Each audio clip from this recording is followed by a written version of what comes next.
This one exercise I'm going to walk you through today is going to virtually guarantee that you have a successful Q2 in 2024. So that might be a bold claim, but by the end of the video, I want to walk you through what it looks like for you to do a quarterly review. We're going to review Q1, January, February, March, and we're also going to set up ourselves for success in Q2, April, May, and June. And if you are not familiar, my name is Mario Minert. I am a performance coach. I work with high achievers and entrepreneurs to help them eliminate self-sabotage and just help them get out of their way and step into who they're called to be. And I did this exercise with one of my clients earlier today, and he came away with it. He said that he was almost blindsided because he realized that he was focusing on the wrong things. So let me just set the stage here, because if you're watching this, you're probably a high performer, high achiever, entrepreneur, business owner. And when you are in that position, you actually need to think of yourself as a business, not just a business owner. Or even if you're a high achiever in a 9 to 5, or you're leading a team, you need to think of yourself like a business. And what does a business have? A business has a mission, a vision, a purpose. A business has goals, yearly goals, quarterly goals. But most businesses evaluate every quarter, how did they do according to those goals? And what adjustments do they need to make before they start the quarter to make sure that they have a successful quarter? So that's exactly what I do every single quarter. I do this reflection. I just did it in my own business, and now I'm helping a lot of my clients go through the exact same process. So there's two parts to it. The first part is a review of Q1, because most of the time as a high achiever, you just want to get stuff done, and you just want to dive into the work.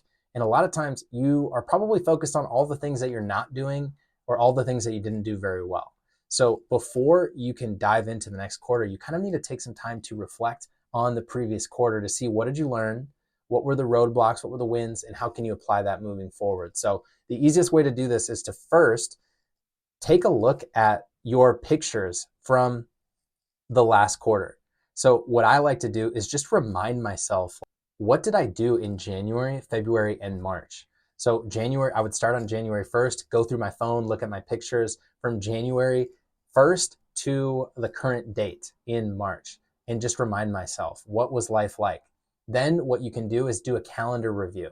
Go and look at your calendar from January 1st to March and see, what were the things that were on your calendar, what were the things that you did, and what were the things that were actually on your plate.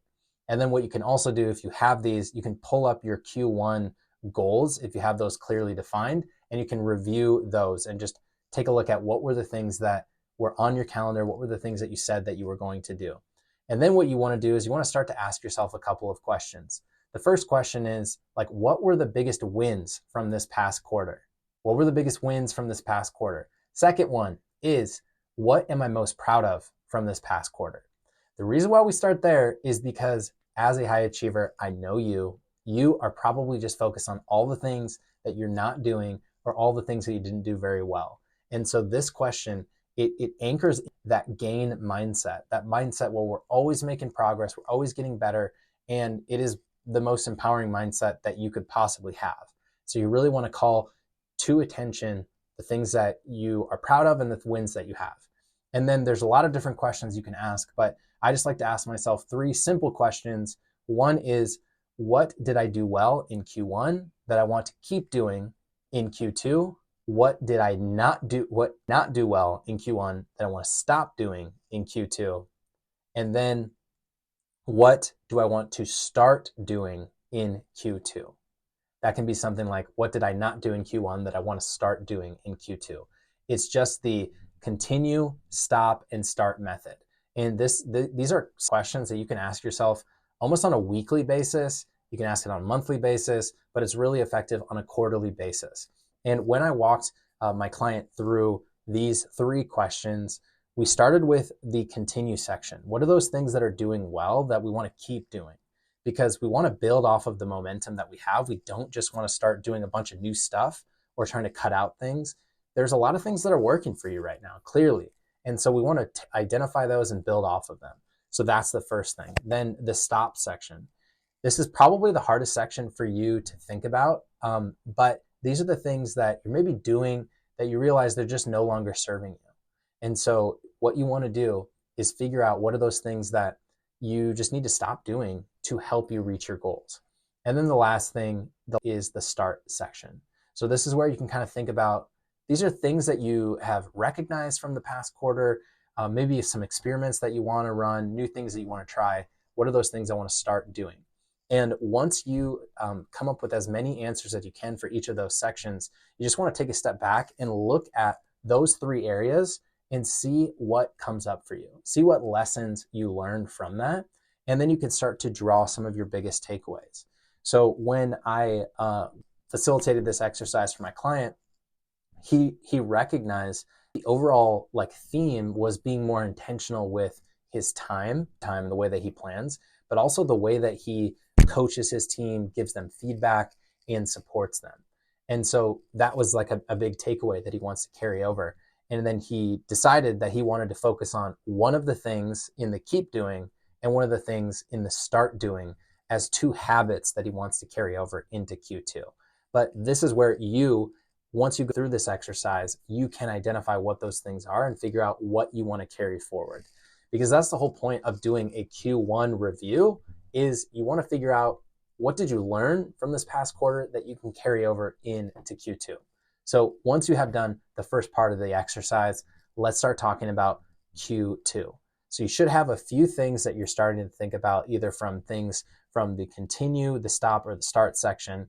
But the way to shift into figuring out what a successful quarter looks like is to start to ask yourself this one question. If is by the end of the quarter, by June 30th, 2024, what does success look like? Ask yourself that question, or you can ask yourself, by June 30th, 2024, what am I celebrating? And so what you want to do in this section is kind of close your eyes, jump to the future, think about that date, and ask yourself, what are you celebrating? What are the biggest wins that you had? And what would make for a really successful quarter? When you do that, you can start to write down in the different areas of your life. Maybe there's a health goal that you have, a personal goal, a business goal, a career goal, a goal as a dad or a mom, parent. You can start to figure out what are the key things that you want to go after in those different areas. And then once you've gone through and mapped out what does success look like, you want to make sure that those goals that you have are very specific, they're measurable, and they're things that you can actually execute upon. And that is really how you can kind of guarantee your success for the next quarter, by taking this time, reflecting on your previous quarter, figuring out what did you learn, what are you going to carry forward, and then what are the goals that you're going after. You're going to start the quarter with so much clarity on what you need to accomplish, what are the key activities that are going to help you get there, and you start to approach each week with clear priorities. You start to schedule that into your calendar, and this is something that's going to set you up for success. So I urge you, if you are a business owner, if you're an entrepreneur, if you're a high achiever, go through this exercise today or tomorrow, but make sure that you do it so that when Q2 starts, you have clarity on where you want to be. You're building off the momentum that's already working, and you have clear goals in place to actually follow through and execute on them. And so I have a Google Doc that walks through this exact template.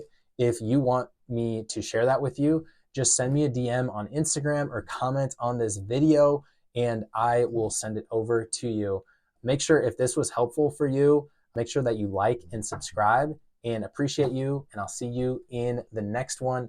Let's have a great quarter.